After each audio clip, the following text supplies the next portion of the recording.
You say to someone, why are you feeling this way? What's wrong with you today? And they say, I am this way because of that person, because of that circumstance. What they're really saying is that person or circumstance is actually controlling my feelings and controlling my thoughts. Well, anything that's controlling my feelings and my thoughts, I'm victim to, right? So it makes sense then that when things are good, you feel good, and when things are bad, you feel bad, right? So when you start changing the way you think and feel, and it starts producing outcomes in your life, you're going to believe you're the creator of your life and less of the victim of your life. And the hardest part about all of this is just making the time to do it.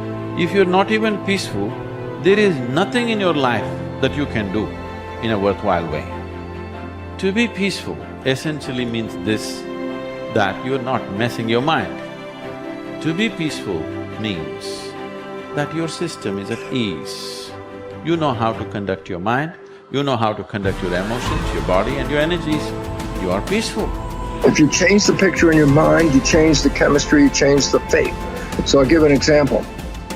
If I have a picture of love in my mind, the brain releases complementary chemistry, dopamine, pleasure, oxytocin, bond with your loved one, growth hormone, which does exactly what it says. It enhances your growth, and that's why when people fall in love, the chemistry of the brain going into the blood, the culture medium, enhances vitality. People glow when they fall in love. People are healthy when they fall in love. It's not an accident, it's the chemistry of your culture medium. But now I say, but wait, what if I have a picture of fear? I go, oh, well, love chemistry doesn't come out when fear is in the picture.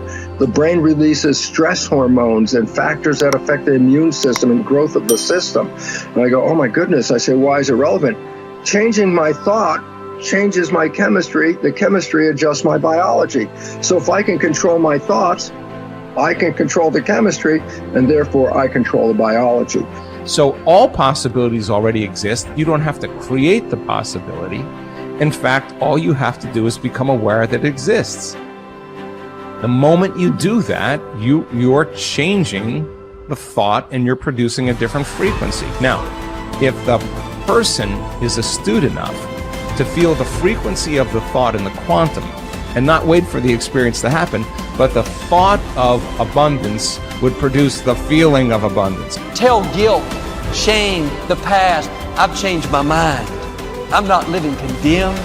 Listening to the accusing voices, I'm forgiven, I'm redeemed, restored, my future is bright. Tell lack, struggle, not having enough, I've changed my mind. That is not my destiny. I will lend and not borrow. What I touch will prosper and succeed. Abundance, overflow, increase is coming my way. Train your mind. Train your mind not to focus on the problem and make it bigger, but focus on the solution to solve it. Stay positive, stay focused, and most importantly, stay strong. The way we've been using our thoughts are not necessarily productive. As a matter of fact, sometimes our investments of our thoughts are actually counterproductive because our thoughts create a reality that we then have to overcome. So basically it says that we must start to become aware of our thoughts. And why is this important? Because thoughts represent units of energy. Every time you have a thought, you use energy. Why this becomes relevant is, if I give you a checkbook for your bank account, you don't go down the street and just write checks to people like, oh, hey, you're a nice looking guy. Here's $10 for you. And, oh, here, little girl, go out and buy yourself a little car. Here's $1,000 for you. And you don't give away your money. Why? Because giving away your money is giving away your life. So basically, you become very frugal when you have a checkbook in your hand. Now, what I'm trying to tell you is this. You have an energy budget in your body. The energy is what keeps you alive. When you start using energy and writing checks where you get no return from your energy, then it's exactly the same as writing checks out of your bank checkbook and giving away your cash. So why this becomes important is the biology of belief reveals how our thoughts create our reality. And if you start investing in thoughts that are counterproductive, thoughts like fear, or what am I going to do, and how am I going to escape this problem, or how's this going to go wrong, and all these other kinds of thoughts that are negative kinds of thoughts, then realize this. You are actually not just using your energy for having these thoughts, But these thoughts are also what come into your reality. What you focus on with your thoughts, your brain will manifest as reality. James from Harvard said, believe and your belief will create the fact. All things are possible if you believe. Well, you know, I studied for a long time. I started to study this book, Think and Grow Rich. And he talks about belief in here. He says, you're not ready for what you want until you believe you can get it. I found that the only two sources of reference we could go to find out anything about ourselves is science and religion. They all say you've got to believe. So I got figured out, how do you believe? How do you change a belief? Interesting subject, because I'm going to tell you something. Your results are nothing but the manifestation of your belief system.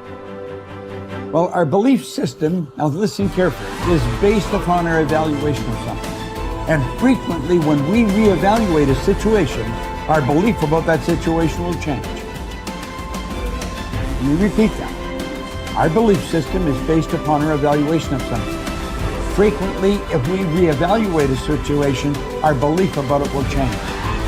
I began reevaluating who I was. I started to study. I never stopped studying. And I found as I reevaluated, I had a much higher opinion of myself. I found out things about me that I would have never believed if you had told me. The power that's locked up within us, the marvelous system we've got. Do you know the blood circulates through your veins every 33 seconds, through hundreds of miles of passageway? Bang, just like that, clears all the food in and all the garbage out. Stop and think of the central nervous system. It's the most complex electrical system in the world. And you've got it. Think of your brain, an electronic switching station like that. You can change the vibration of yourself and everything around you. We have awesome powers, and it's all based on what you believe about you. Nothing is so embarrassing as watching someone do something that you said could not be done. People who embrace possibility thinking are capable of accomplishing tasks that seem impossible because they believe in solutions. When you believe you can do something difficult and you succeed, many doors open for you. Big thinkers are specialists in creating positive, forward-looking, optimistic pictures in their own minds and in the minds of others. If you embrace possibility thinking, your dreams will go from molehill to mountain size, and because you believe in possibilities, you put yourself in position to achieve them. The winners in life think constantly in terms of I can, I will, and I am. Losers, on the other hand, concentrate their waking thoughts on what they should have done or what they don't do. If you believe you can't do something, then it doesn't matter how hard you try, because you've already lost. If you believe you can do something, you have already won much of the battle. The first step in becoming a possibility thinker is to stop yourself from searching for and dwelling on what's wrong with any given situation. Sports psychologist Bob Rotella recounts, I tell people, if you don't want to get into positive thinking, that's okay. Just eliminate all the negative thoughts from your mind. Whatever's left will be fine. If possibility thinking is new to you, you're going to have to give yourself a lot of coaching to eliminate some of the negative self-talk you may hear in your head. When you automatically start listing all the things that can go wrong or all the reasons something can't be done, stop yourself and say, don't go there. Then ask what's right about this. That will help to get you started. And if negativity is a really big problem for you and pessimistic things come out of your mouth before you've even thought them through, you may need to enlist the aid of a friend or family member to alert you every time you utter negative ideas. One of the best ways to cultivate a possibility mindset is to prompt yourself to dream one size bigger than you normally do. Let's face it, most people dream too small. They don't think big enough. Henry Curtis advises, make your plans as fantastic as you like, because 25 years from now they will seem mediocre. Make your plans 10 times as great as you first planned, and 25 years from now you will wonder why you did not make them 50 times as great. If you push yourself to dream more expansively, to imagine your organization one size bigger, to make your goals at least a step beyond what makes you comfortable, you will be forced to grow. And it will set you up to believe in greater possibilities. Most people want their lives to keep improving, yet they value peace and stability at the same time. People often forget that you can't improve and still stay the same. Growth means change. Change requires challenging the status quo. If you want greater possibilities, you can't settle for what you have now. When you become a possibility thinker, you will face many people who will want you to give up your dreams and embrace the status quo. Achievers refuse to accept the status quo.